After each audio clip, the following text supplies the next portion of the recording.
A vessel was recovered.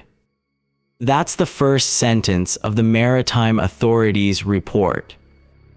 A vessel was recovered. A date. A set of coordinates. Nothing unusual in the language. Nothing that flags what those coordinates mean when you put them next to everything else in the file. The last confirmed GPS position places the boat here. The fuel load at last departure gives a maximum theoretical range. The engine hours log agrees with the fuel calculation.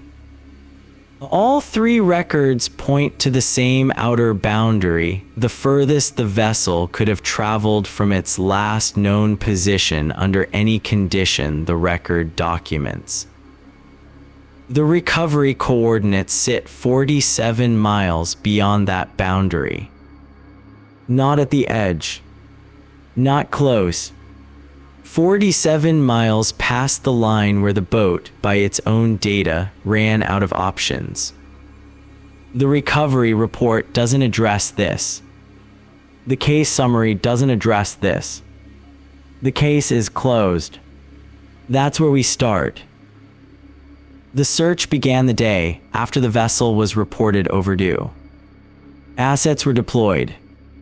The search area was defined by the last confirmed GPS ping and the fuel range calculation, the same calculation that later made the recovery location impossible.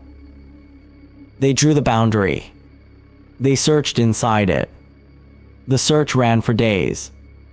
The record documents the assets, the passes, the areas covered. It's a thorough document. That's what makes the next part difficult to sit with. The recovery site was inside the original search area. Not adjacent to it. Not just outside the edge where a margin of error might explain it. Inside the defined perimeter. The same coordinates the search assets covered during the active phase. If the vessel was there during the search, it wasn't found. If it wasn't there during the search, it arrived afterward. The fuel record says it couldn't have moved under its own power to reach that position at all. The search record says the position was checked. Both of those things are in the file. The file is closed. The search summary lists the recovery as a successful outcome. That's the last entry under active operations. The fuel log is a simple document. Departure quantity. Engine hours logged between that departure and last confirmed contact. A conversion figure fuel burn per engine hour, that is standard for the vessel's engine type. The math takes about 40 seconds. The result is a number. The number is the maximum distance the vessel could have traveled from its last known position before the tank reached empty. The recovery coordinates require traveling further than that number allows. Not slightly further. Not within a margin that weather or current drift might account for. Further in a way that the record, read plainly, does not permit. Drift was considered. The Maritime Authority's closure report notes prevailing current conditions for the area and period. The drift calculation adds distance. It does not add enough distance. The gap between what drift could account for and what the recovery position requires is documented in the report's own figures. You don't have to calculate it yourself. The numbers are there. They don't reach. The closure report acknowledges the recovery position. It records the coordinates. It does not contain a sentence that explains how the vessel arrived at those coordinates given the fuel and drift figures the same report provides. Two sections of the same document are in direct conflict. The document is stamped closed. The case closure report uses careful language. It describes the recovery as consistent with known drift patterns for the area. That phrase, consistent with known drift patterns, appears in the summary section. It is the institutional explanation for the recovery position. The drift calculation is also in the report. In a different section, the figure it produces falls short of the recovery position by a distance the report does not acknowledge.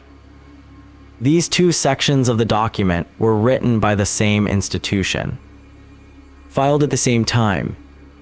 Neither section cites the other. There is no supplementary investigation into the positional anomaly documented anywhere in the public record. No addendum to the closure report. No follow-up filing. No request for additional analysis of the fuel and drift figures. The positional gap between what the vessel's own data permits and where it was found is not mentioned as a gap anywhere in any public document associated with the case. The institution received the navigational record. The institution filed the closure report.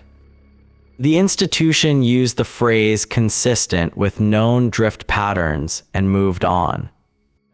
What the record shows is this: the institution had the numbers. The numbers don't add up. The case is closed anyway. That's not speculation. That's the document. The period between the last confirmed GPS position and the recovery has no entries. Not sparse entries. Not degraded signal. No entries. The vessel's track as it exists in the documented record ends at a timestamp and a coordinate. The next coordinate in any official document is the recovery position. Nothing connects them. No logged waypoints. No satellite pass that captured an intermediate position. No witness account that places the vessel between those 2 points. The track ends. The pin sits 47 miles away. The record has nothing to say about what happened in between. Maritime cases get closed. Resources are finite. Institutions move on. That's not unusual, and it's not sinister on its own. What's unusual is that the gap is visible in the file. The figures that produce it are right there in the same report that closes the case. Someone calculated the drift. Someone recorded the fuel log. Someone stamped the closure date. The case closure date is the last entry in the public record.